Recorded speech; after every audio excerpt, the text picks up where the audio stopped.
wrote a lot of Colonel Parker's interviews at one time, and you advised him on them. Is there any other wrestlers you did that with? I helped him. I helped the Harlem Heat out quite a bit in their interviews, stuff like that.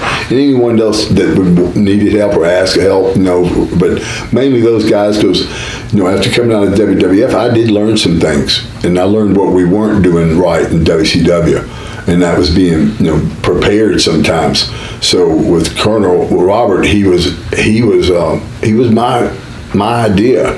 So I wanted him to look good. So I helped him with some of his ideas and some of his interviews and things like that, because I wanted to show that I could do that. And by doing that, I actually I could have had a lot larger part if I wanted, but I was in the office with Ole when he was in, and also Bill Watts. Unfortunately, Bill Watts got fired before I got back in full time.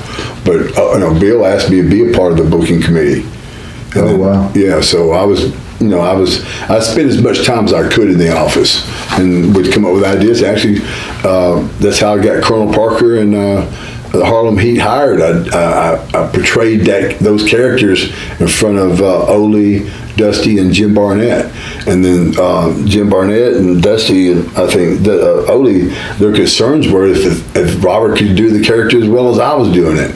Right, that was their original gimmick. They were Cole and something, and they came out in chains, right? And he was like I guess it was similar to a Southern. Well, this is what the whole idea was, that Colonel Parker was supposed to be,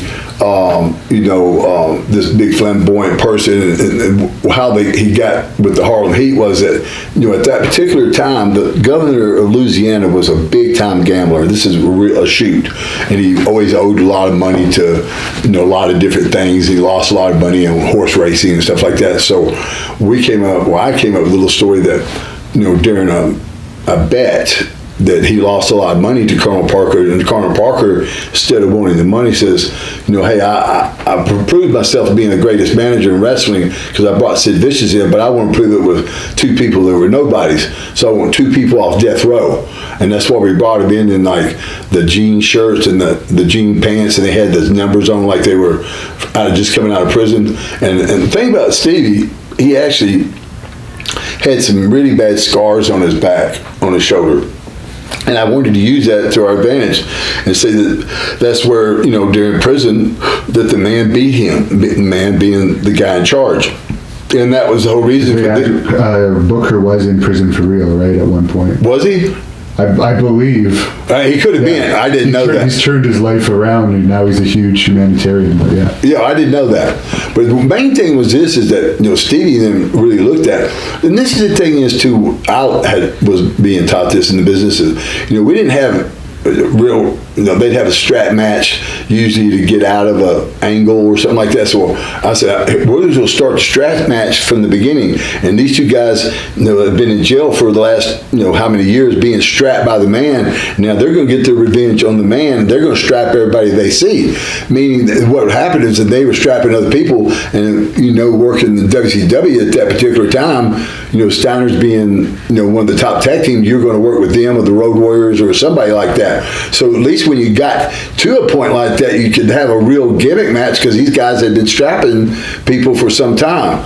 But Dusty didn't like it because that wasn't his idea, from my understanding, and they candidates said it was too racial.